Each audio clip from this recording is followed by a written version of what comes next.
How would you define an entrepreneur? Mirian-Webster says it's someone who starts their own business, especially when this involves a new opportunity. Here's another fact for you. We are in a point in time when our profession is filled with new opportunities. I'm sure you're spotting them all around you. Take a profession that's bristling with change, throw in a bunch of smart people like you, and incredible things are bound to happen. But once you spot that opportunity, how do you translate it from an idea into a reality? How do you overcome all the doubters and the naysayers, especially when the loudest naysayer is probably you? Dr. Aaron Wallace is a veterinarian and a bona fide entrepreneur. Let's call it a vetrepreneur. I just coined that term. All copyright Vetveld. He founded Lacuna Diagnostics, a digital cytology company, while he was still a vet student, and helped to establish and grow Lacuna to the point where it was too good to resist by the big fish. So, Lacuna's technology was recently bought by Heska and is rolling out across the world as we speak with the new name of HeskaView. Happy ending, right? But happy endings almost never happen without tough beginnings and good stories. In this episode, Aaron shares that story. We talk about entrepreneurship in veterinary science, or vetrepreneurism, about where the new opportunities lie in our profession, how to bring your big idea to the vet world, the traits that you'll learn as a clinical vet that will serve you really well outside of vet, and much, much more. Please enjoy Dr. Aaron Wallace. I'm Hubert Hemstra.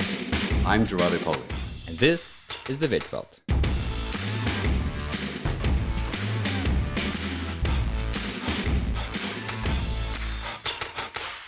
Just a quick bit of housekeeping before we kick off. So you'll notice that we'll be discussing Heska's newest must-have toy in this episode. And if you're a regular listener, you'll also know that our friends at Heska Australia sometimes give us financial support through paid ads for their in-house lab equipment. So does that mean that this episode is one big paid ad? Nope. Well, David from Heska did call me one day to suggest Aaron as a guest as someone with a very cool story and some interesting views on where the profession could be heading. Ulterior motives? Definitely. And was I suspicious of his motives? Yeah, a little bit. But did it turn out to be a great conversation full of value for you? 100%. Well played, David. Well played. But they are paying us to say that this episode is supported by Heska Australia, the guys who are on a mission to help you to reimagine the way that you run your in-house diagnostics, from bloods to rads and now cytology. And a part of their mission is to make some major changes in how much it costs you to run a first-class suite of in-house diagnostics. They also have a bit of a under-the-radar, too good to be true, this is really going to cost us, but we really want your business kind of a special at the moment that you may have heard about if you chatted to them at their AVA conference stand recently. But if you weren't there, then this is the only place you'll hear about it. We'll tell you more about it at the end of the episode. All I'll say now is that it has the word free in it, and we're not just talking about a free analyzer. That's so 2021. But for now, let's get back to Dr. Aaron Wallace. Dr. Aaron Wallace, welcome to the Vetveld. Thank you so much for joining us. Oh, no, it's a pleasure. Thanks for the invite. I've been dying to do a couple of episodes on entrepreneurship and especially tech and what else you can do with vet for a long time. And I feel like you're the perfect person to talk about it. So I can't wait to get stuck into it. Oh, that sounds great. That's a topic I can talk about. That sounds good. There are quite a few vets who've done completely different things in the, let's say, the tech or the entrepreneurship game. And if you think about it, starting a practice is an entrepreneurial venture. Absolutely. It's the same principles are there. But I want to start with the first thing, our sort of standard question, just to get to know you a little bit. I was driving along a highway one day and I saw graffiti on the wall that said, "Bad decisions lead to good stories." I thought, that's an interesting thing to think about. Is that true or not? So do you think it's true? Is there some truth in there? And if you do, have you got any examples? Yeah, I think that's the classic business school answer of it depends, right? Yeah. I'm sure bad decisions can go either way. No, I think so. I mean, I think it's probably, especially when we're talking about career decisions or business decisions, I think it takes some time for those things to play out and actually see if they end up being a good story or not. But for me, if that's what you're asking, yeah, I mean, I kind of wear my undergraduate GPA as a badge of honor that I have one of the lowest GPAs ever accepted to veterinary school in the States. And I do that. Is that a fact? Is that you know that for a fact? That is a fact. Yeah. When I was accepted, they sat me down and told me I better be serious about this. But the reason I bring that up is I think there's a lot of innovative people out there, and there's a lot of great veterinarians out there that are sitting there saying, well, my GPA is too low to be a veterinarian. And the reality of it is I'm open about it because, I sat there with a barely passing undergraduate GPA and worked my way through. So the bad decision for me was, I could have saved myself a lot of debt here in the US with university bills and things like that had I just been focused and a little bit more of a mature student early on. That was a bad decision on my part. But in hindsight, it's a great story. I think that's what we're going to talk about today based on the invite is when you're forced to spend 15 years working inside of veterinary hospitals and doing every job inside of a veterinary hospital before becoming a veterinarian, it puts a little bit of different perspective on things. And so my bad decision to be a not very focused undergraduate student at university led to what we're going to talk to today of being an innovator and a successful entrepreneur, hopefully in the future. So talk us through the journey. I sort of know the end point of your story, but I don't know where you started. Did you go straight into vet or what's been your journey? Yeah, I mean, I grew up on a hobby farm in Pennsylvania, so East Coast here in the U.S., give you an idea, about 5 hours directly west of New York City. So that's Amish country, used to be one of the highest producing dairy areas, for milk in the United States. But I grew up on a small hobby farm that had some sheep and some goats and some chickens and really understood early on at a young age that the human animal bond was there. I watched my sister and my family and I interact with these animals and thought it was special when the veterinarian would come out to the farm. So, I started having an interest somewhere around the age of 8 or 10 and wanting to be a veterinarian, and through high school worked at the local clinic. The one doctor practice I used to work at, he used to make me come in and be the janitor at night to be able to come in and watch him do surgery during the day, which I thought was, that's probably a lost idea in today's world, but it really meant a lot to me to have to earn that time. That's amazing. It's complete sidetrack. The vet that used to come in and to your farm, how did you view him? Like, what was your perspective of him? Did you see him as a successful, happy person who you wanted to be like, or what was your view as a client, as a young person? Yeah, no, that's a great question. I think it's starting to become a little bit of a lost art in that this was a mixed animal ambulatory veterinarian traveling farm to farm, 40, 50-minute drive between clients. And he loved it. He was working for himself. He owned his own business.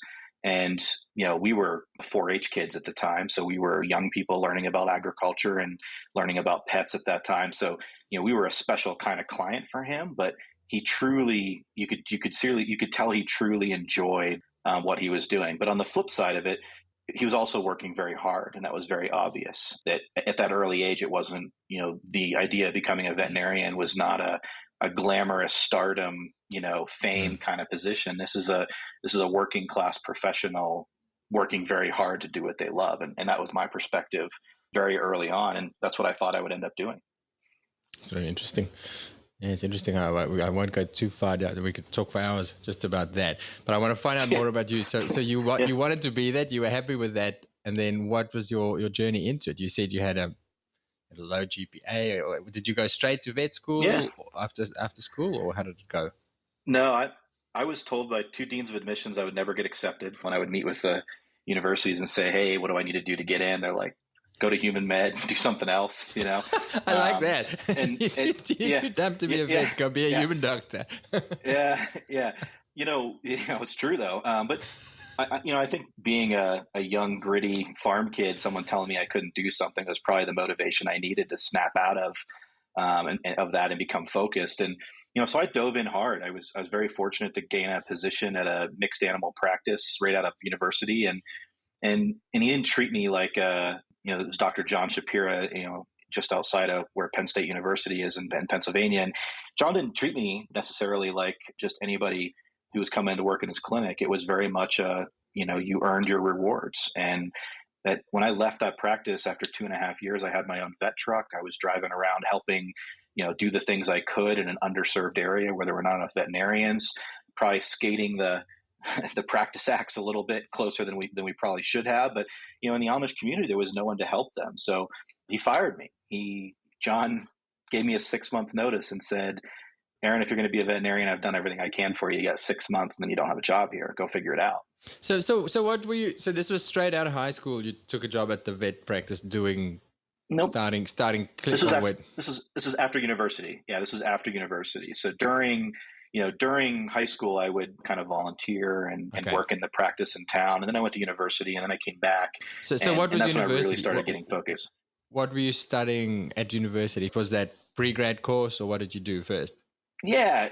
So, I went to a liberal arts college here. So there was no pre-vet or animal science or anything like that. The closest I could get to was animal psychology. So the university I went to, they actually had a full primate lab and they had a full honeybee lab where they would study animal behavior and psychology. So I spent most of my time in university working with honeybees and learning about the cognitive processes of these very, very small animals. And it was an awesome experience. However, you're not going to go have a very promising career with a low GPA in animal psychology. So while it was a great experience and I learned a lot, that degree was kind of a stepping stone for me just to learn what university was like before getting to the real deal.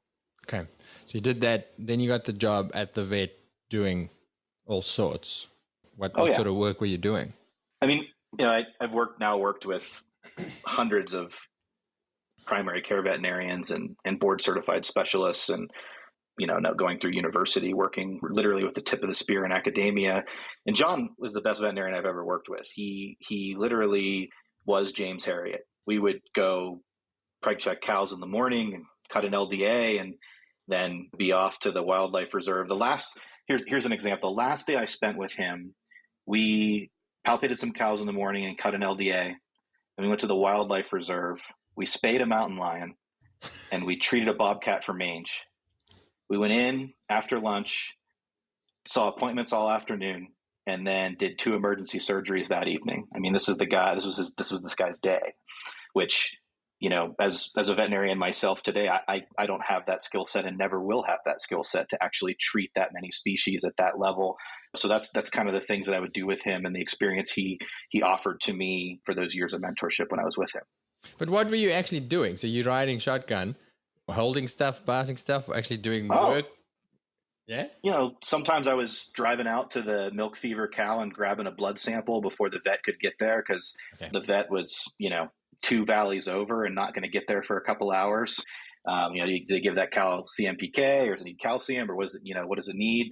Other times I was doing dehorning or ear notching, or there was just so many different things that I was literally there as I think what would be looked at as a mixed animal technician. Okay. However, in that part of the country, there weren't any. I mean, veterinarians were a complete solo show. Okay.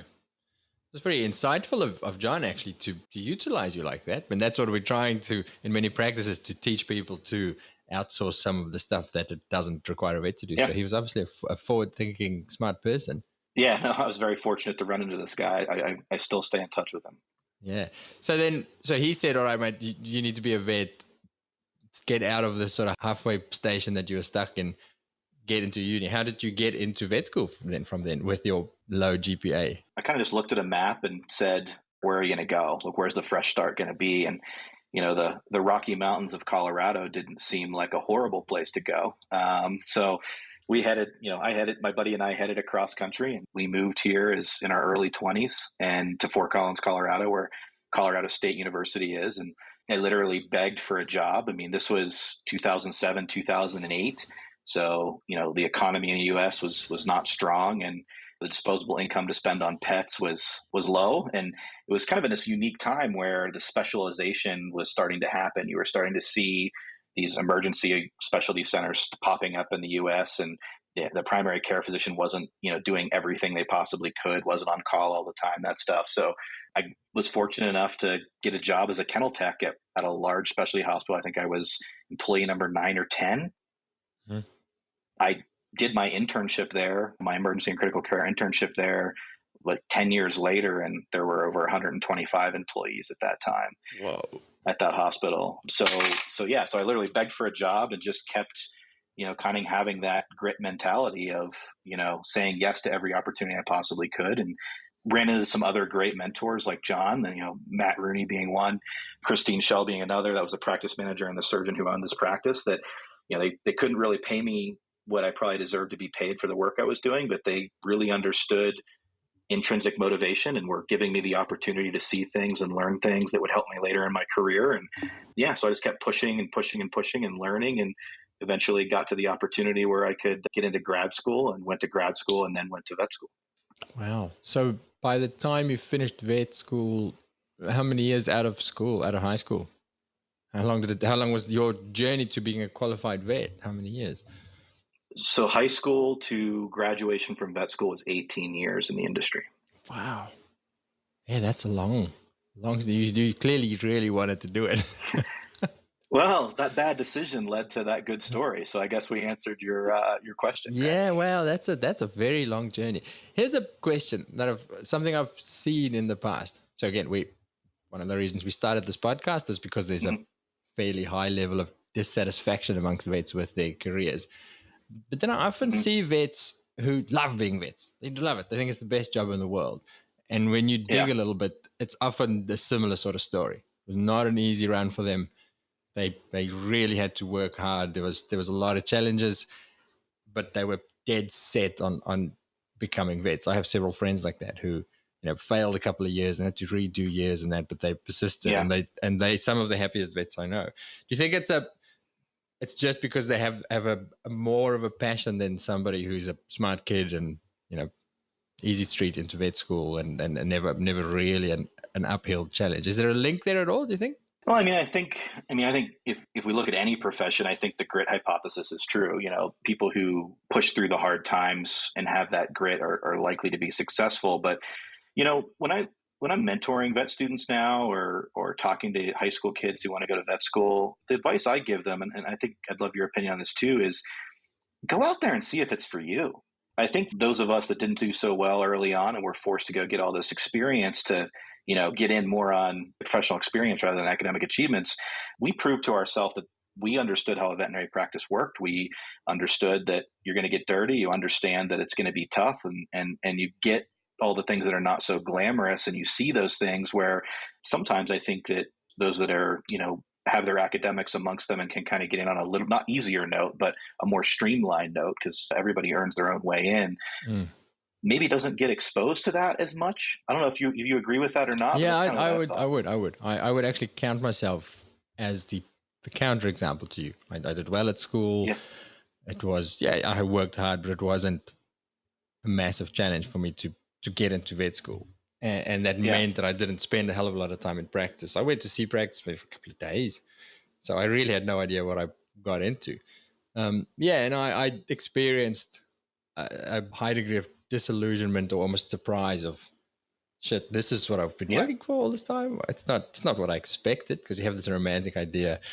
So I think you're spot on. That's actually a very, very, in fact, they could almost make that a prerequisite of studying vet, is to say you need to spend a bit of time in a vet practice as a tech or something like that before we even consider an application, so that we want to know that you know what you're getting into. Yeah, it's tough though, right? Because I don't know what your world looks like there, but we're so short on veterinarians here. So lengthening that road, that doesn't seem like a great solution. One solution causes another problem. But I think I had something like 25,000 hours of experience when I applied to vet school. I think they require a few hundred, but it was, when I walked in day one of being a doctor, I was equally as scared as everybody else, but I didn't have this disillusion of what that day was going to look like. I knew exactly what that day was going to look like. Yeah. Well, then the counter argument for what we're discussing here is that we're assuming that studying vet is leading to one thing, and that is clinical practice. And that's sort of what we want to discuss today, is that, again, looking at myself, I didn't hate practice, but it was tougher than I thought. And I didn't always love it. And I've been working hard for a 20-year period to find other things that I can do with my degree. There I am having a podcast, and that's because I did vet. So assuming that somebody who doesn't love clinical practice isn't going to love being a vet, well, what's your definition of a vet? So maybe we can dig into your other stuff a little bit more to see, well, how else can you use that? Because it's a good degree.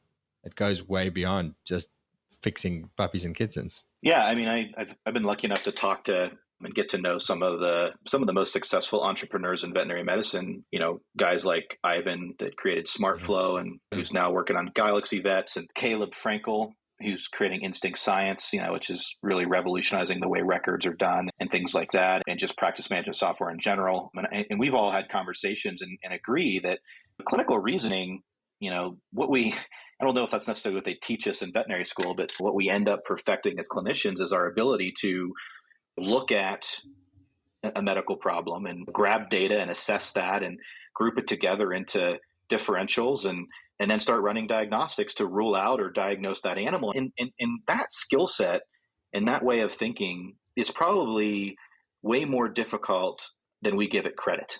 That's what all those years of all those prerequisites and everything going through veterinary school and then getting on clinics has really taught us. And I think that by having that skill set, you can apply that to other things. Actually, I know that's so. I don't think so. I know that's so. And entrepreneurship and business are two great avenues for that, because you go to B school and they start teaching you these ways of prototyping or building a business, or there's a book out there on lean startup methodology where is basically the same exact process as our clinical reasoning. So what you're saying is, are there other avenues out there? And the answer is yes. I mean, using your clinical reasoning skills to go through what they call a build, measure, learn, or get a minimal viable product out there and see what your customers think of it, take that feedback and fix it and build something else, is exactly what we do in clinics every day.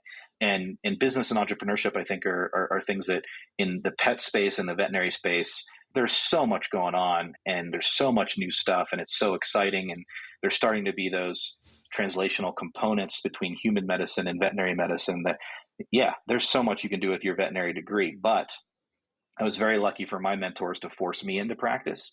And I think getting that basis like you have, maybe not 20 years, but getting those years of practice is key to being able to have the ability to do something later.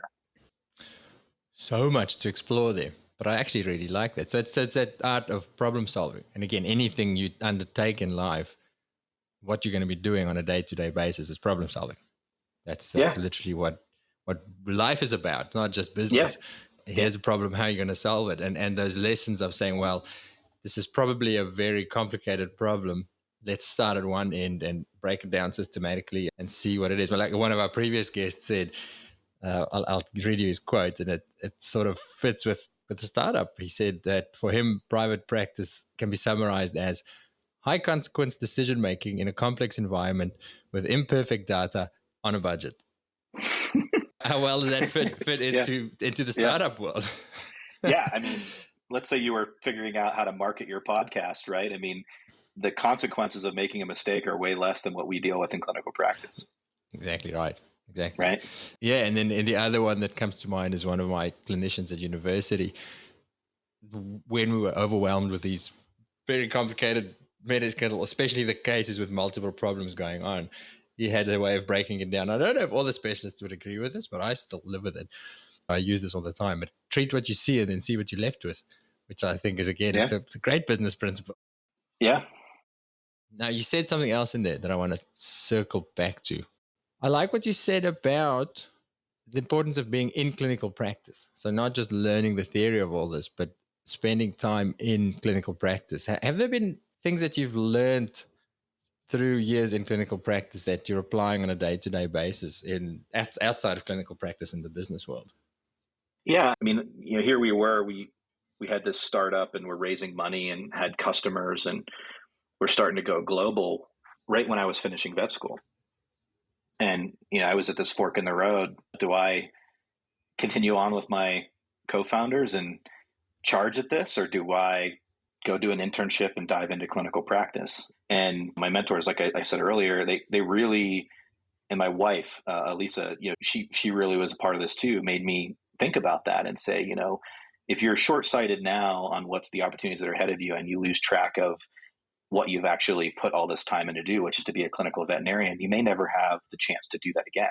And I was like, oh, come on, like I could take a couple of years and I could go back and work. And I don't think that's true. I think, looking now, I'm a few years out from that situation and being able to dive into practice with good mentorship. I actually did an internship, which if you asked me 5 years ago, if I would have done an internship, I'd have said, there is no way I would ever do an internship. I'm going to go into practice and do it. But, I did an emergency critical care internship where I'd see 20, 25 cases in a shift and have 15 inpatients. And you know how that goes. I mean, that's learning. That's the school of hard knocks.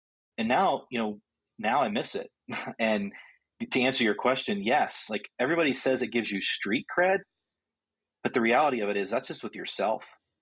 I mean, I don't really care what some other veterinarian thinks about me as a clinical veterinarian when we're doing business, but I do care about the decisions that we're making and the teams that we're leading, because if you haven't been there and done it and you don't know what's going on in these practices have changed a ton in the last 18 months, let alone the past, 5 years. So yeah, that piece of getting in there and getting that basis of clinical practice to me is the most valuable piece to being able to have all the doors open to you in the future. Because as we talked about, and I'm assuming we're going to continue to talk about with genomics and lab grown meats and e-commerce and precision medicine and artificial intelligence and all this stuff that's out there, you have to be a good clinical veterinarian before you can start exploring those other avenues. Yeah, that was going to be one of my questions. If you're interested in the whole startup thing, should you spend your time in practice? But you've just answered it. So clarify for me the other aspect of your life, the development of Lacuna and the tech side. When and how did that start happening? Where were you in your journey when that happened? Was it your idea or was it, tell me the story. Yeah, it was not my idea.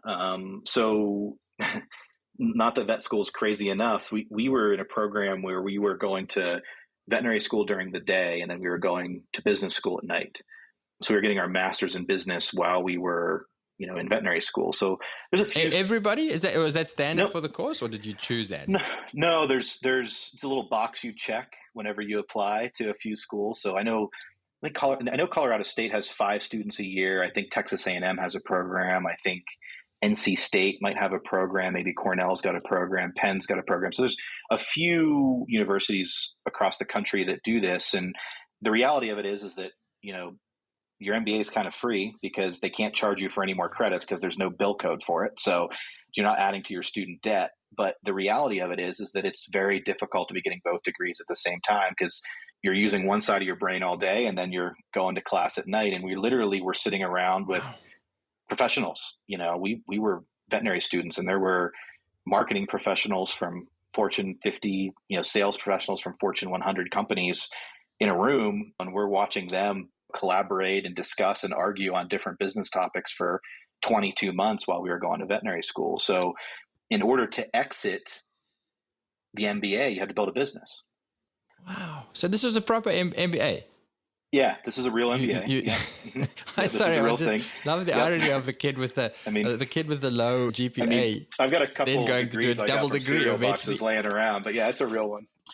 Yeah, but it also attracted a unique group of students because you had to get accepted to both colleges. You had to get accepted to the business college and the veterinary college. So about halfway through this program, they let us know that they were actually taking away the entrepreneurial piece of this program, and they were not going to have the ending note be building a business. And we actually lobbied as a cohort and said, no, that's part of why we're here. I'll never forget it. Dan Brisnan, we're sitting in the first day of the MBA, and the professor's going around the room going, why are you taking an MBA? Why are you getting an MBA? Why are you putting yourself through this torture? You're going to go work 10 hours all day, and then you're going to come to this.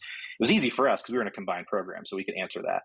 But I'll never forget Dan saying, he was a VP of sales of a large company that we all know that I won't say at this point at that time. And he said, I'm tired of walking into meetings and not understanding every word that comes out of everyone's mouth. That's why I'm here.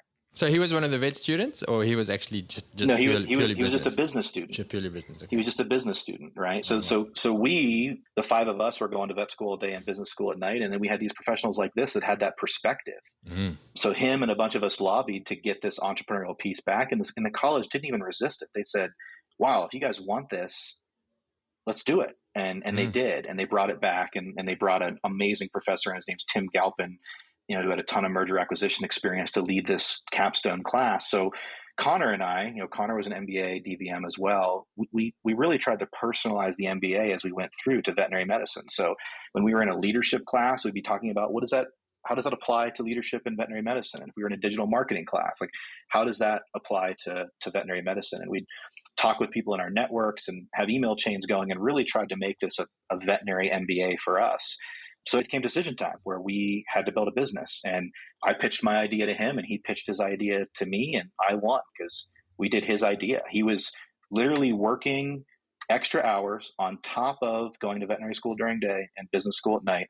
I was still working at the practice I was working at. He was working in the ClinPath lab at the university, with samples, submissions, and things like that. And he said, what is the value of digitizing the microscope slide? Like, these things show up unmarked, lost, broken. So, but samples are frozen. How did he know that? Because I'll come back to it, but having not worked in practice, how did you guys even know that this was an issue? Or had he? I mean, we had both been in practices and had experience, which comes back to that point we were talking about earlier. But he literally was living it in the lab. Like, he was identifying the problem of having to try to call these veterinarians that submitted their sample, and it got there Friday night. They had to wait till Monday morning to find out what the sample was, or, you name it. There's a ton of different reasons why those samples get ruined. They get packaged with formula and a cytology slide is ruined, like all that. So he said to me, what is the value of digitizing this? And I actually was at my wife's Christmas party at the time, there happened to be a clinical pathologist there. So I walked across the room and I said, what is the value of doing this? And he's like, we've tried, like, it would be awesome, but like the technology's not there. It's too expensive. It's too slow. And, everybody's been talking about it for years. And Connor and I said, well, maybe we should evaluate that. And we actually, Colorado State was great to us. They supported our decision to do the entrepreneurial thing. And they had this program, and they helped us get to a Human Path conference in San Francisco a few weeks later, where at the time there was, how you go to a conference, there's all the different columns of the program. Like 1/3 of one column on one day was digital pathology. I said, was a thing. And it was a human medicine, but it was anatomic pathology. It was not clinical pathology. Okay. So it was histopath, not ClinPath. And this was just getting started. I mean, it was the first time it had ever been really talked about at these conferences, because the technology was kind of starting to crest in human medicine. So the first thing was a breakfast. It was a breakfast roundtable where it talked about the return of investment of digitizing your hospital in histopath. And Connor and I sat down at this table, and there were pathologists from the leading hospitals around the country, and here we are as not even first-year veterinary students yet. And they said, what are you guys doing here? And we said, we're veterinary students. We want to do this in veterinary medicine. Yeah. And they welcomed us. They said, that's smart. Like, you guys should do this in veterinary medicine. This is a good idea. And it took off from there. I mean, the story gets even better from there, but it took that initiative, one, for Connor to have the idea, and two, for us to get to that conference. I didn't want to go. I was like, Connor, this is going to be a waste. Like, we got a lot going on, and it really took off from there. So at that time, that was February of 2016, the cost of a scanner was around 100,000 US. It didn't have the way to make an image that was compactable. So the image sizes were 4 and 5 gigabytes. So you couldn't move them through the internet. It would take, hours to upload them in rural parts of the world. So they were using them on a network all in one hospital, right? Scanning it from 3rd floor to 11th floor to the basement, things like that. And then the service contracts were something ridiculous, like 25,000 US a year. So here you are with a machine that, while it was starting to happen, what we spent our time doing was getting that minimal viable product going to get it into veterinary hospitals at a price point that would work. Wow. So I'll tell you 2 stories of not going for the ideas, because you have lots of ideas. And what I want to get to is what made you guys have the guts to say, we're going to go for this? Because there's many reasons not to. So probably around about the same time, I had my business. I had a vet practice, and I was driving somewhere, listening to lots of audiobooks and podcasts. And I'd listened to a podcast on AI, just nothing vet related. Then I switched it off after a while, and I went through my head, okay, how could you streamline a veterinary business through AI? And one of the things I came up was digital histopathology. I was an emergency clinician, so sometimes at 2 a.m. I had a case that I wanted to make a decision on based on what's on the histopath. And I thought, imagine I could scan that, send it to somebody in America who's awake, and I have my decision now instead of waiting until tomorrow night, keeping this. It's a great idea, and I knew it was a good idea. But then immediately I thought about it for a couple of days or a couple of weeks even. And then I went, nah, too hard. I've got a lot going on, as you said. I've got kids, I've got this and this and this. I don't have the skill set. I don't know anything about the technology. My other excuse was, I'm sure it's such an obviously great idea. I'm sure there's going to be a lot of other people working on this who have the resources and the background. So let it go. But this is why because we actually, you and me crossed paths around about then or many years ago, because I think I saw you on LinkedIn or something. I can't remember. Or you reached out to me with this idea that I had a year or two ago. And I was, shit, there's the guy who made exactly the thing that I thought. But the other example, non-vet related, this was in, where was this? When I lived in Wales. I started 2015, around about there, 2014. I was living in the UK and I was surfing, and I bought my first waterproof camera, little Olympus camera. And I wanted to take it surfing with me. I wanted to film surfing. But I didn't have a housing for it. Didn't want to lose it in the ocean. And I actually started buying a couple of things to try and help me take my camera surfing with me. And then I thought, I should make something. I even tried to jimmy some system for myself and then let it go there. Like, years later, I heard this story about that exact same year in the summer.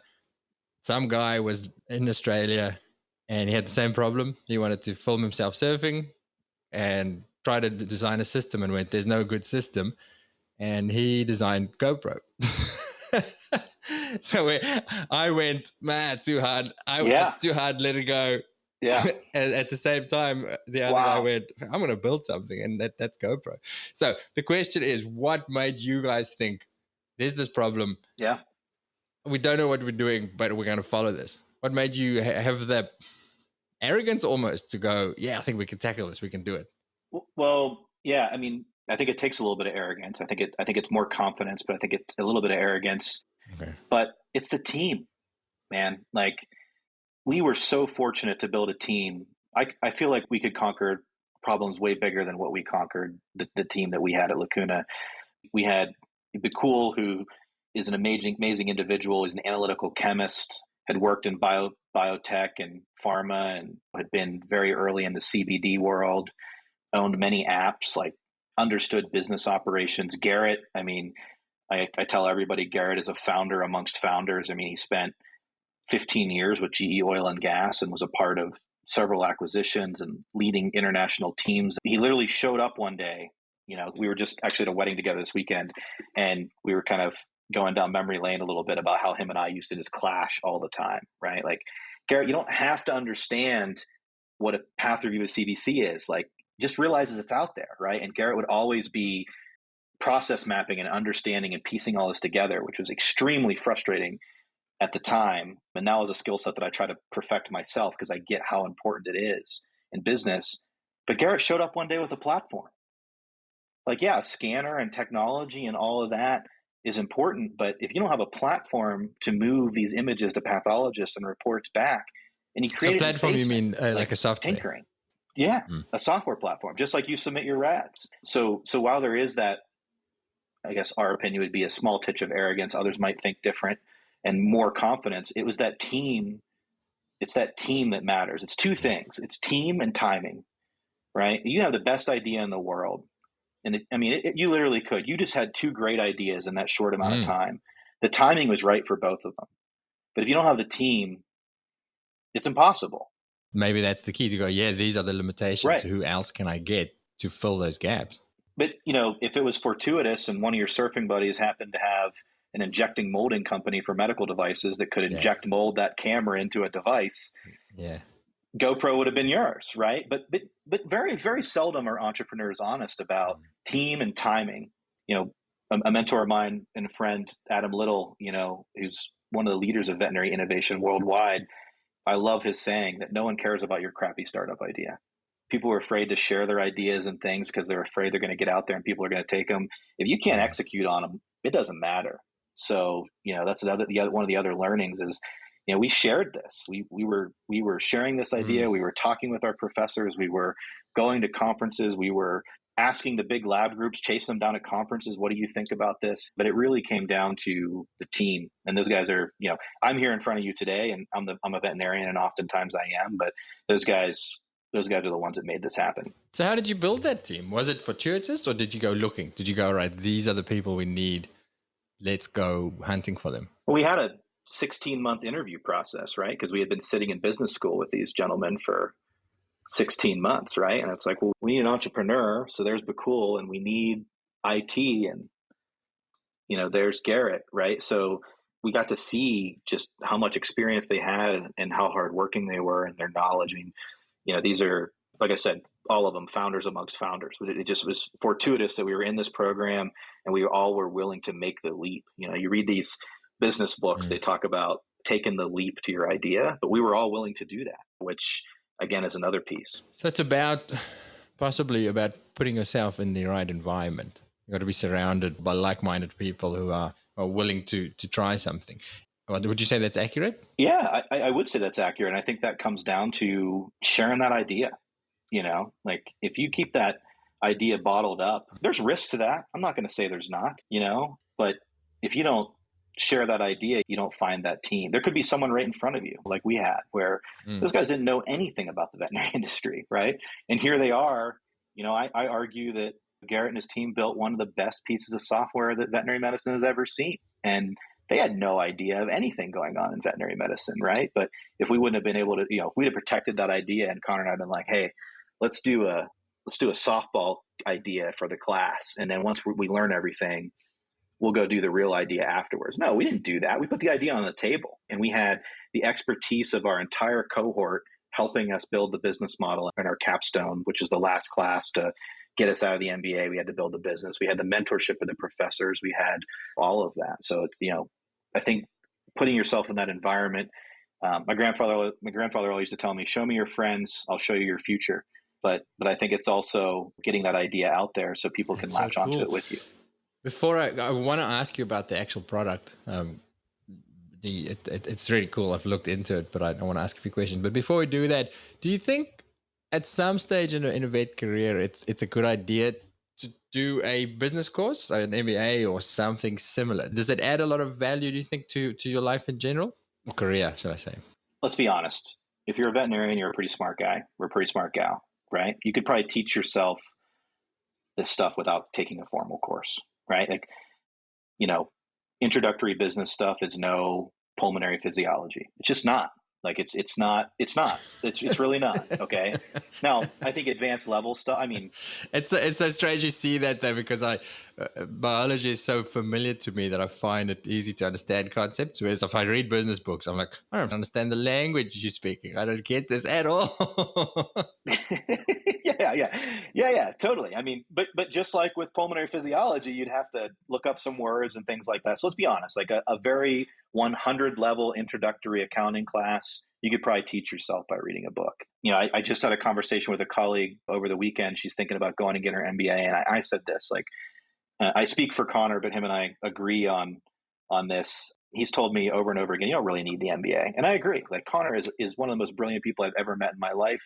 He could have taught himself everything in that MBA by looking at books and reading books and podcasts and talking with people. I'm not it, right? Like, I'm not that person. We talked about that earlier. Academics are hard for me, so I needed that structure to be able to get through and get that. But I do think that being open to the idea of understanding business in today's veterinary climate is very important.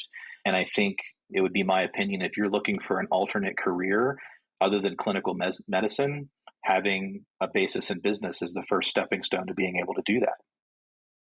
Do you need to go to that full MBA? Probably not.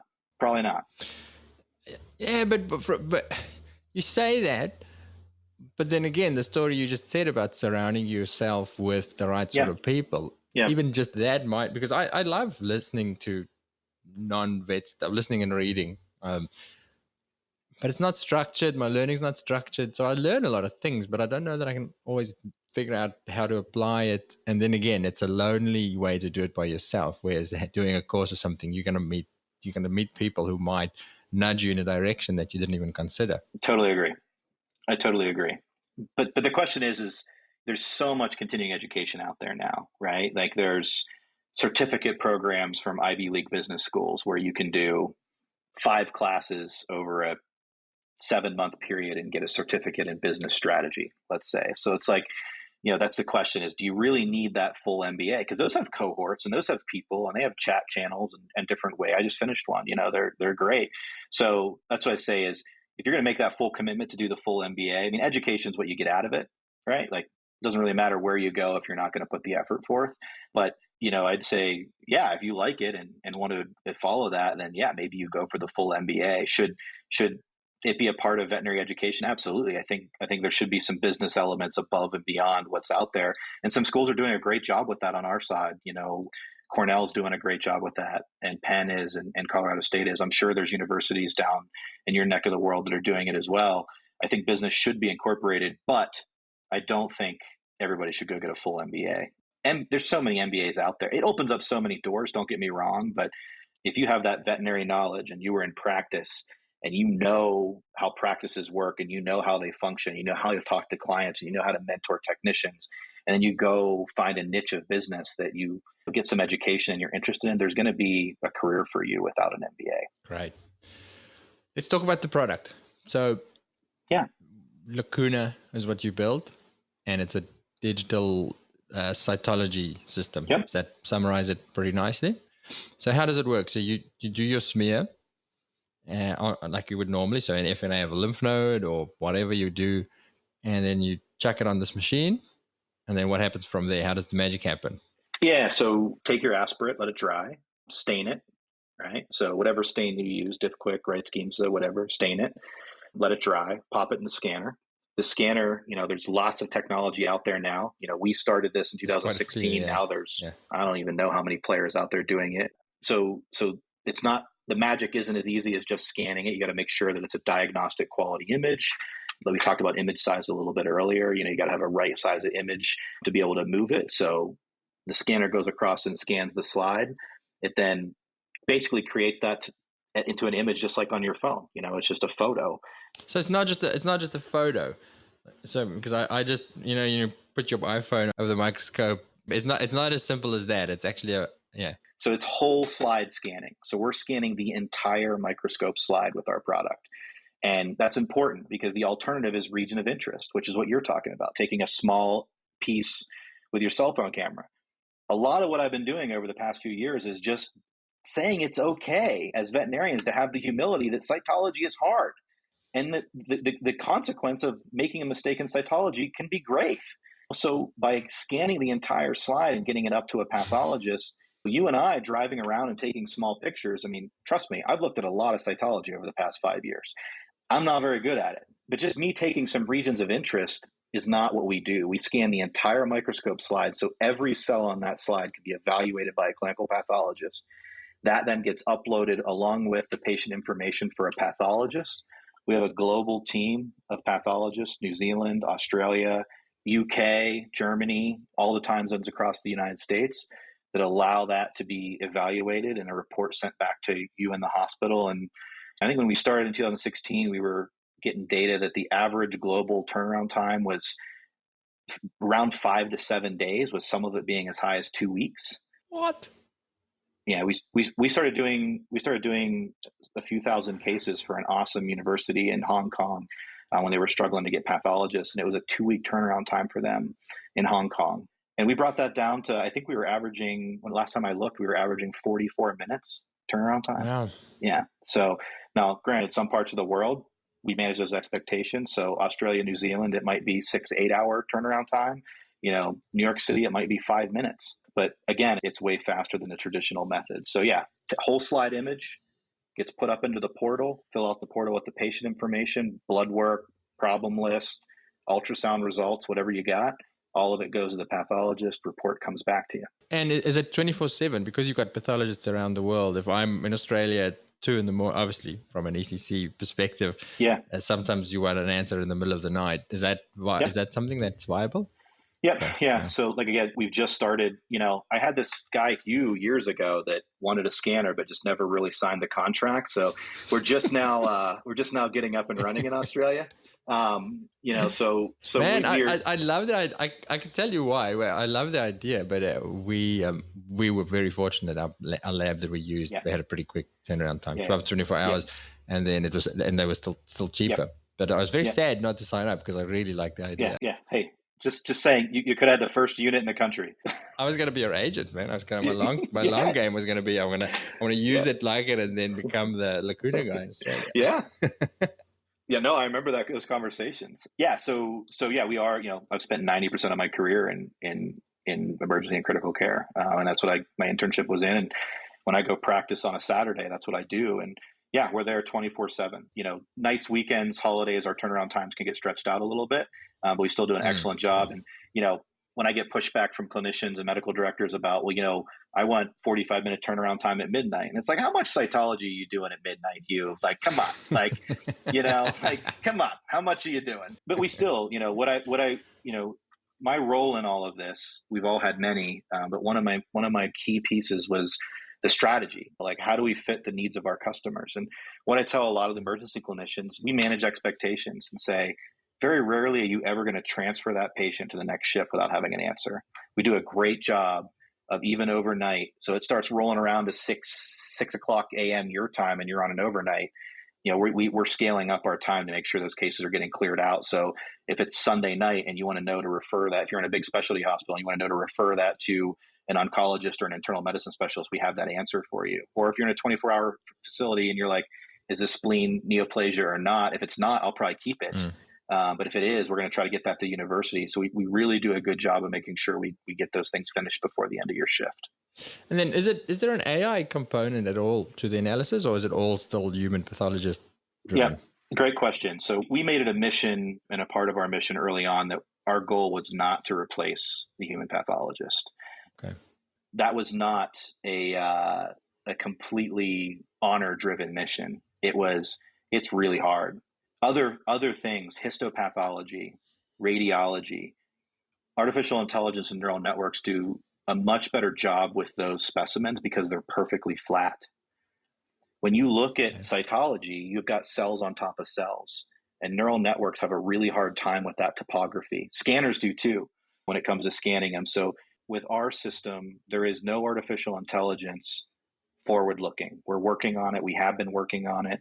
We're working on ways to get to more definitive diagnosis for the pathologist. For instance, how cool would it be with a mast cell tumor? We can't grade them on cytology. We have to wait till histopath. But then we got these drugs coming out like Stelfonta, where you no longer cut them off and send them off. You treat them with a drug, so you never get a grade. So how cool would it be if a neural network could give you some type of grading on a cytology? And we're working on ways for neural networks to do that. There are people in the space that are touting that they have it and they're ready. They're not.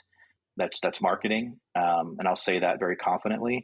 Everything that's done is read by a pathologist. However, we are working on tools that will make the pathologist faster and make those turnaround times even faster. But also, most importantly, can we get to a more definitive diagnosis for our pets than what we can currently just with human eyes? Wow. That's super exciting. You mentioned that there are actually quite a few players in the game now, and it is funny.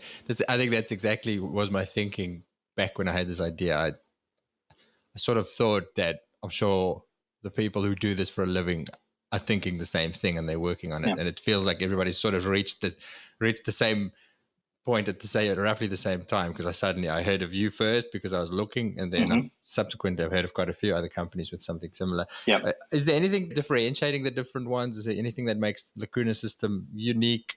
Or, and again, I'm sure you're not biased at all about. Well, I mean, I think that there are. I think that this is how I answer this question. I'm not going to answer it biasly. I'm going to answer it how I would look at any technology. Right? Mm-hmm. You got to get beyond the marketing, and you got to figure out what's really going on. So if I came to you and I said, Hugh, we're X laboratory company and you've heard of us and you use our other stuff and we've now got this great product, the first thing you should say, well, how many cases have been done through it? Last time I looked, it was something like 60,000 paid cases we have completed. And that was way before joining Heska, which, now the purchasing power and the scaling of Heska is going to make that number go. We've only been with them months, not years, so these things break and there's bugs and there's things you got to figure it out. Garrett and his team's platform never has went down. Now, someday we may have a bug, but we've never had it go down. Wow. That's because of the team, right? Now we have scheduled maintenance and sometimes your scanner breaks. We got to send you a new one. Those things happen. But we pride ourselves on, we've been here and done this. Our platform is designed to get you to the most definitive diagnosis. For instance, just clicking lymph node and scanning a lymph node and sending it off. Well, the pathologist wants to know some more stuff, right? And you've got 7 things dying on your ER floor. You don't have time to be sitting there thinking. You haven't slept in 2 days. You haven't eaten in half a day, right? So you haven't even peed all day. Yeah, well, it's because you haven't eaten or drank anything, right? You got to follow your ins and your outs. So our platform is designed to help you have a decision tree to get there. So, was it enlarged? Was it painful? Or other ones enlarged? Have you done chest rads on this, right? So there's a decision tree that helps the pathologist know, wow, this is a canine in Southeast Australia that's got a peripheral lymphadenopathy and has historic interstitial pattern that's been treated on and off with pred. That might hit some type of regional zoonotic disease, right? That if you just click lymph node and send it off, you don't. So yeah, there is a big differentiator. Are the competitors going to catch up? Yeah. I mean, they will. They'll figure it out. But right now, I really like the decisions that we've made at Lacuna, and which is now HeskaView, and I really like the way we've positioned it for our customers, which is you, the veterinarian. We aren't worried about sending things off to reference lab or not, because we don't have them. We're not worried about, do we need to read this case 3 times for you and charge you 3 times? No, we've built it so you aspirate that lymph node, send it to us, and it comes back, all the cells are ruptured. You can aspirate again and send it back to us, no additional charge, right? Other players aren't doing it. So I'm giving you a couple examples of, if you dive past the marketing, you will see that this is the Lacuna system, the HeskaView system has been designed to partner with you in a hospital, not to be your client or not to be your provider, but to be your partner. You literally are hiring, I think 20 board certified pathologists to come into your practice and help you with your cases. So you got to get past the marketing to be able to see that. That sounds awesome. Yeah. I think it's time. So the Heska, did you guys sell, so you built it under the name of Lacuna. Did you sell it completely or sell the technology? What's the go? Yeah, it was a full acquisition. We were, competition was coming up, and we were looking for a partner that was going to understand the quality and speed. Every decision we've made since 2016 has been based on, how do we improve the quality? How do we improve the speed? Kevin Wilson at Heska and the team there, they never pushed on that with discussions. They never turned this into a higher margin business by spreading out turnaround times, never talked about limiting the credentials of our pathologists to cut costs. They wanted to keep the brand and keep the partnerships as strong as it possibly could and run with it. So we decided to join Heska in February of last year and have been scaling with them since. So that's why we're coming to your part of the world.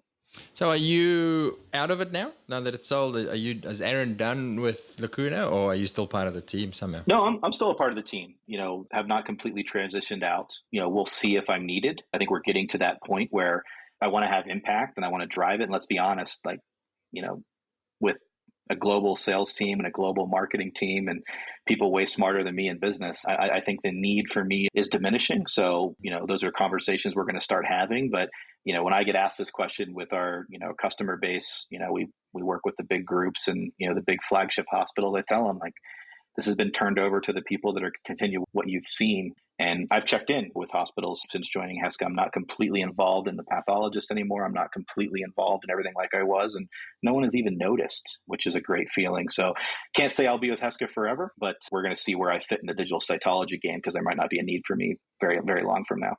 Challenges in this journey. It's an incredible story. It's a pretty quick turnaround. If you said 2016, it's not even a 10-year journey. So kudos, man.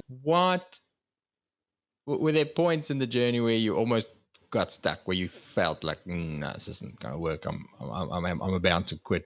Did you have any points like that?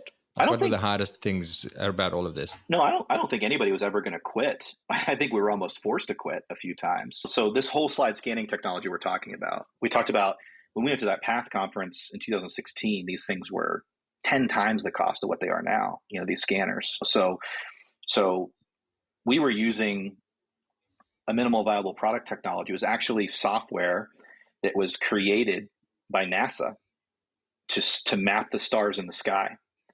So as you would drive as you would drive a telescope across the stars, it would record them and then stitch them together to build a map of the stars.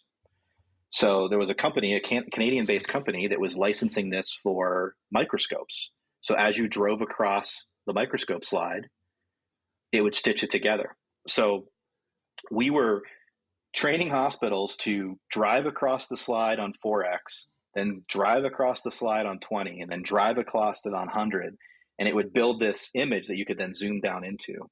So we had 3 of those units going in. We had no funding. We were going business pitch competition to pitch competition and pitching to win money to buy these things, to be able to put them into hospitals, right? To buy these microscope cameras and the software to put them into hospitals. And we were out of money. We had 3 of these going. We had a platform that was working. We had pathologists that were using it. We had hospitals that were using it. We were out of money. And we weren't going to be able to raise any money with this thing that you had to drive around. I mean, no one has time for that. But we were, like we were talking about earlier, we had a minimal viable product that we were learning all of these things and adapting our platform and getting ahead. When I say get past the marketing, ask them how many cases they've done. We've learned a ton over the years on how to do this. And Modic came out with a scanner that was at our price point, that was commercially available, that no longer required this to drive. And we were able to work with Modic to customize that for veterinary hospitals. If we wouldn't have had that happen, if that timing would have happened 6 months later, we may not have existed as a company anymore. There's only so much student loans you can put into a company and get it going, So you didn't have external funding? Not at that point. Bootstrapping? Not at that point, no. We had all thrown in a few $1,000, and like I said, we were traveling pitch competition to pitch competition, just competing against sometimes veterinary businesses. Sometimes we were just walking into, big time competitions where we were competing with people outside the industry, and the winnings of those competitions is how we funded it until this product came out. And then we won a pitch competition in Las Vegas in July of 2017. It was $25,000, which allowed us to purchase our first couple of these scanners, then get them out and prove them. And then we started raising money off of that. So it was points. No one was really ever going to quit, but there were points where the budget was very, very thin. Let's put it that way. Wow.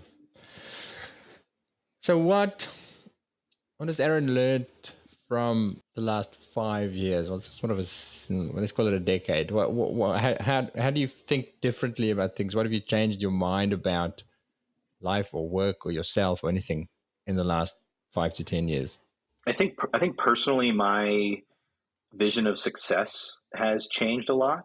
I think that, I know that at one point I thought being my mentor, John, was it, and had I done that, I think that that would have been success and that would have been great.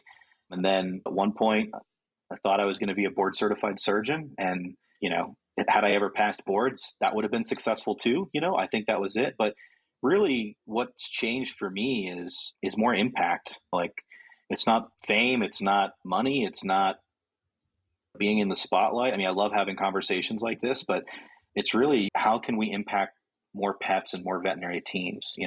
The veterinary space is very sensitive. We're fortunate to be where we are. New grads are coming out making more money than they've ever made, and pets are getting better care than they ever had, but it's very sensitive. We need, as entrepreneurs and business people, we need to be responsible. And my vision of success has changed a lot over the past 5 years, because it's not paying off my student loans or going on vacation that makes me successful. It's not those monetary things. It really, my perspective on having impact for our profession has changed a lot to what I define as success.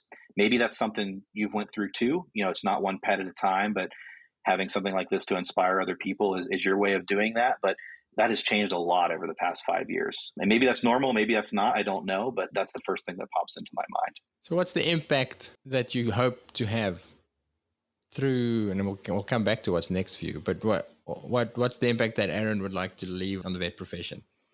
Well, I think that anytime there's big money, there's big business, right? Like, there's now big money in vet med. There's organizations that own candy bar companies, and there's organizations that own fast food chains, and there's banks that you have a credit card in your wallet, and they also own veterinary hospitals. The impact I want to have is to steer those things in the right direction. A lot like what we talked about with cytology. I really want to have the impact that we are changing things to benefit all the stakeholders and not just the bottom line. Profit margin's great. multiples on EBITDA are great, which is a big thing that veterinarians talk about these days, that 20 years ago, they would have been like, EBITDA, like, what is that? Was that a cardiac disease, EBITDA? I don't know what that is,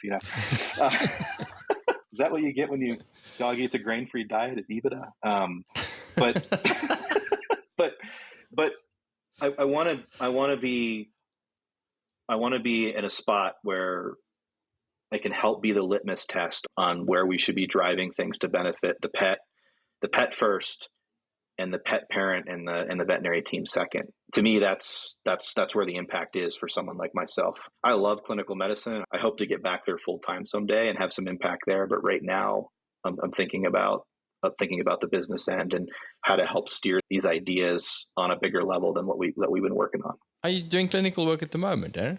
Or none at all, or a little bit, or? Yeah, I mean, I try to be that guy that will pick up the ER relief shift on the weekend. Yeah. It's been a couple months since I've done it, but I really have the goal to try to get in 2 shifts a month. So we're going to get back to that here this summer with travel dying down. But yeah, I love it. I'm not nearly as fast as I was. I'll tell you that. You don't use it, you lose it. But yeah, still practicing as much as I can. And then what's next? If you are not needed, if it turns out you're not really needed in Lacuna/Heska View, next moves. Have you got plans, or do you still need to decide, or what's tickling your interest at the moment? I mean, there's a lot of cool stuff, I think the genomic space is really interesting. I've been focused on diagnosing cancer for the past 6 years. So obviously the genomics side of cancer is really interesting. I think diving in there would be fun. Obviously telemedicine is interesting. I don't pound the drum on telemedicine. I don't think telemedicine is going to fix every problem in veterinary medicine. But I do think there are key pieces to telehealth and telemedicine that our profession can benefit from. Lacuna being one of them, teleradiology being one of them. Who knows what else? So that's an interesting space for me. Precision medicine, kind of along the genomics end. I'm not sure. What's precision medicine? Meaning tailoring treatments for the individual patient based on their genetics and that stuff like that? Yeah. So like if you take the cancer space, the oncogenes in people are the same as the oncogenes in dogs, right? So if you have a certain set of mutations in a certain gene, being able to prescribe that drug to that gene rather than, starting with PRED and getting on a CHOP protocol for lymphoma. That's what's going on, right? Like that's what's going on in the genomic space right now is, you and I, we think about lymphoma in 4 buckets. Well, really 3 buckets. We think about small cell, intermediate cell, and large cell lymphoma, right? And then whenever we go to large cell, we're like, well, B versus T. B is bad, B bad, T terrible, right? But that's where we end as ER clinicians, right? Get the sample, send out the flow, get the dog started on PRED, get it feeling better, and then let's see what we got. And now, which I'm no expert in this, but the way I understand it is we're diving into the mutations of these oncogenes, like, for lymphoma, and there might be 100 different subtypes of small cell lymphoma. So, for me, this is so interesting because we've all had those dogs that have done really well on a CHOP protocol, and we've had other ones that haven't done well. And is that because some of those mutations respond well to a CHOP and other ones don't? I don't know. But to me, that's just super interesting to where precision medicine could be going, not only for veterinary, but then where that can translate over to humans. So if you were back at uni at the start of your MBA and they said to you, you need to start a business, a project, but it's 2022. What would you start on? Where do you think you'd head? I'd open veterinary hospitals. Oh, really? I would. Just because it's the demand is so high. No, it's not that. It's challenging, right? We don't have enough vets. We don't have enough veterinary technicians. We don't have enough vet anything. So I think the Ivy MBAs would tell you you're absolutely crazy to go into a market where there's no resources. But there's some companies and groups out there doing some really different stuff. I really like what Steve Eidelman's doing at Modern Animal. Are you familiar with them? I saw ads for it. I didn't know his name. Yeah. But I've seen some of their marketing and it's that's cool. They're doing it differently, right? They're getting control of everything, all the tech, the practice management software, the telemedicine, the hospital, the training. They're internalizing it all, That's really cool. There's another one, Bond. They're based out of New York City. They've got an urgent care kind of hybrid urgent care, somewhat ER model with general practice. It's cool. I think I think there's room for people who think about veterinary hospitals differently to impact the health of pets and all stakeholders. The pet, like we said, that's a must. There has to be impact, and it has to be impact on the pet patient first, and then the veterinary team and the pet parent second. And I think if I was going to start today, I would start diving into the niche markets of where could we really impact veterinary hospital. Maybe that's low cost clinics. Maybe that's boutique concierge medicine. I don't know. Yeah, if you steal out all those needy, wealthy clients, maybe there's more room for the other ones, at the veterinary hospitals. I don't know. But my knee jerk reaction is I would build hospitals because we've got to be able to do them more efficiently without the cost of our people. That's a big lift, though. That makes digital cytology seem easy. That makes it sound easy. Yeah, I must admit, I think the same. I often think, why in the current market am I not in business ownership anymore? In owning some, and I know partially why. It's because of exactly the challenges, because it's fucking hard. Yeah. And I know a lot of people who are in business, and it's exhausting. But exactly that, finding a way to do it in a sustainable manner where you're not relying on employing 20 vets for your massive hospital or 100 techs will make life much easier. I often wonder about niching down condition-wise. So non-specialist run, but specialized vet businesses. So let's say we handle all of your tricky endocrine cases. Yeah. So the ones that suck up all the time at a vet clinic, and all the vets go, oh, it's that diabetic cat that we just can't get under control. Yep. They don't want to go to a specialist, or we don't have access to say, well, this guy, that's all they do. Yep. Go chat to them. I wonder about that as a solution. And you get really good at that. I love it. I mean, it's just like outpatient surgery centers in human med, right? Or renal dialysis, right? Like, you're not going to a specialist to get your GP. Yeah. You don't go to your GP. I agree. I mean, I just think, like, this is when it comes back to that impact thing, I don't want to just build veterinary hospitals to get to a 22 EBITDA and sell it for a multiple of 15 and retire, right? Like, I don't.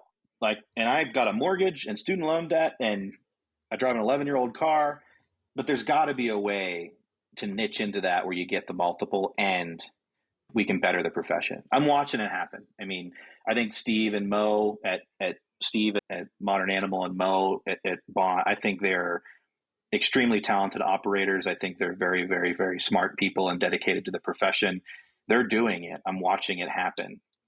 What is the next niche? Where are those small pieces? Like you said, endocrine cases, diabetics, we're seeing oncology centers pop up in the US where that's all they do is oncology, and they've got surgical onc, medical onc, and radiation oncology there. So that, you as the hospital owner, that square footage now gets to turn into a dermatology suite, not oncology, because you've moved that, to another building. But I agree. I think there's got to be a way to do it a little different. And if I could sit in a room of 64 professionals that were as talented as the ones in the MBA and be like, well, that guy's a franchising expert and that guy's a real estate guy, maybe we could find that, so, but that's, I like it a lot. That's kind of where I'm pointing on things. It seems like you think that's a win too. 100%.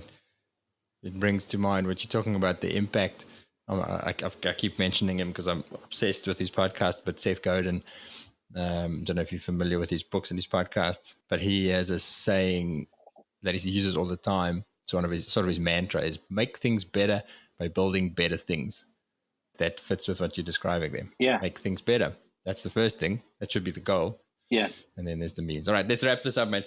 Are you a podcast listener? I there's a few stressful moments in my career so far, and acquisition was one of them. And we had a great acquisition experience. I mean, Kevin and his team was so generous to us in helping us as young entrepreneurs through that. But I took the whole year of 2021 and said, I'm not going to listen to any podcasts. I'm not going to read any business books. So I've been kind of, I tried the whole Netflix thing out. That's not for me, but I'm going to get back into it, but don't really have any so sorry, why did you make the decision? Just because you were mentally too busy with other stuff and you didn't want more input, or what was that decision based on? I mean, if you think about it, all I've been doing. I'm 38 years old, and that's all I've been doing basically since my adult life started at age 18 is learn things to push things forward, right? Like, so I started picking up books like The History of Medicine,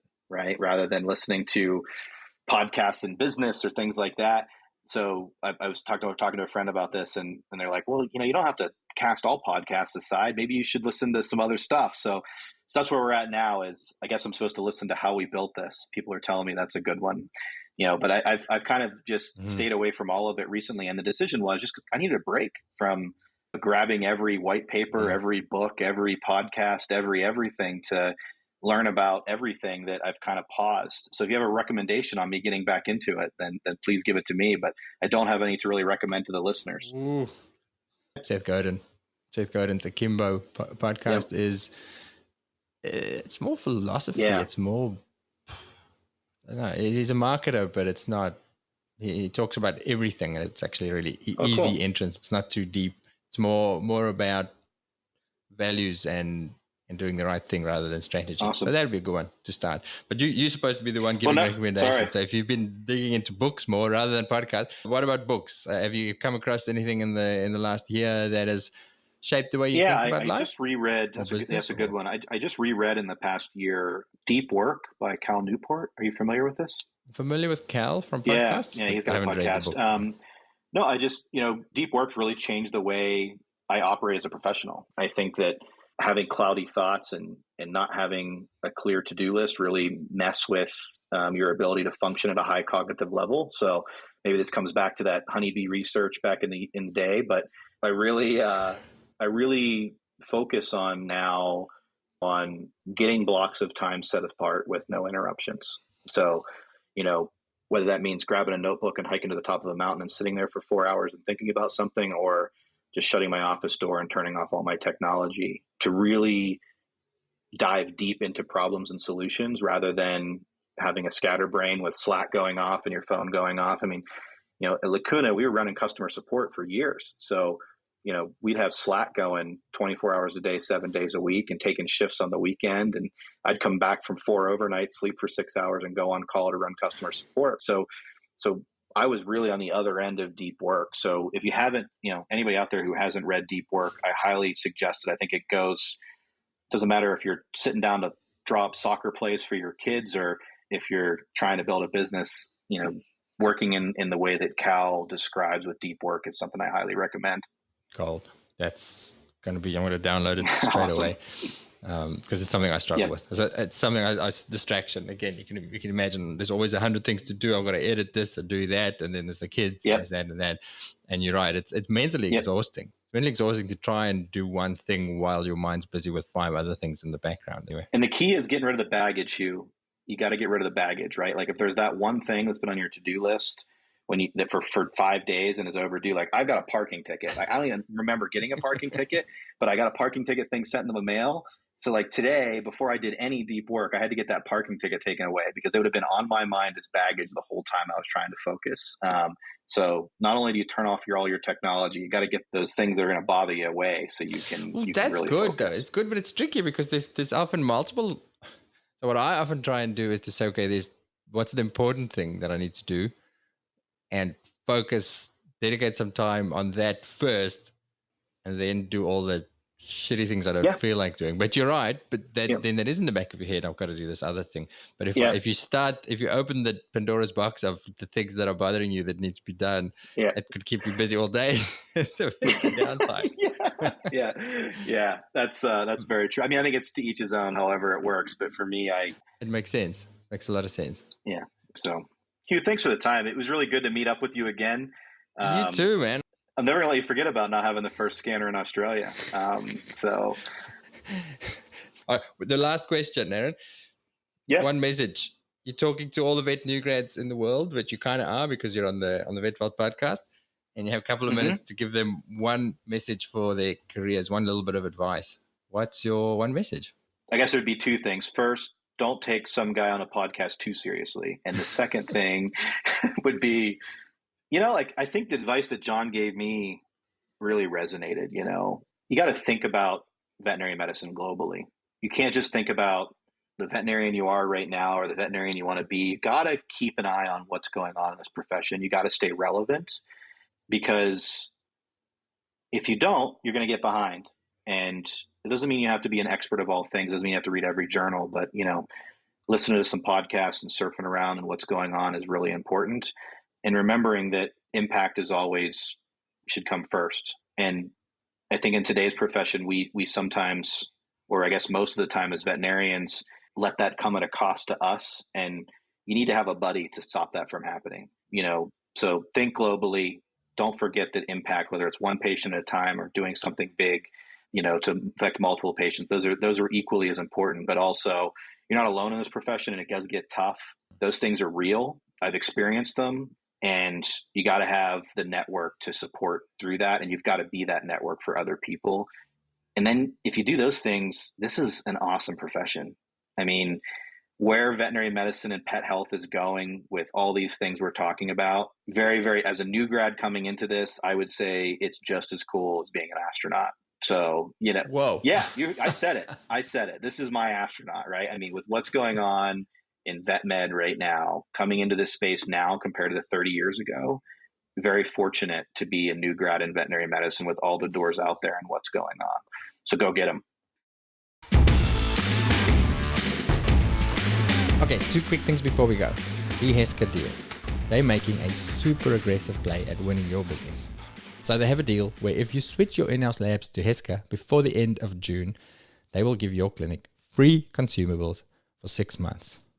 Now, there are obviously some requirements that your practice will need to meet, but you are not going to see this special advertised on their website or anywhere else. They're making it available exclusively to you guys, our listeners.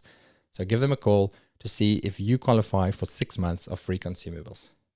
Now, I know that many of you are not practice owners, so how much the lab disposables cost is of no real concern to you. But here's my plan. Go to your boss, and here's what you say.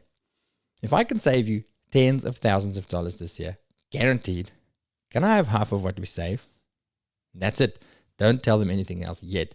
Only when they say yes and maybe sign a little contract do you tell them about this deal.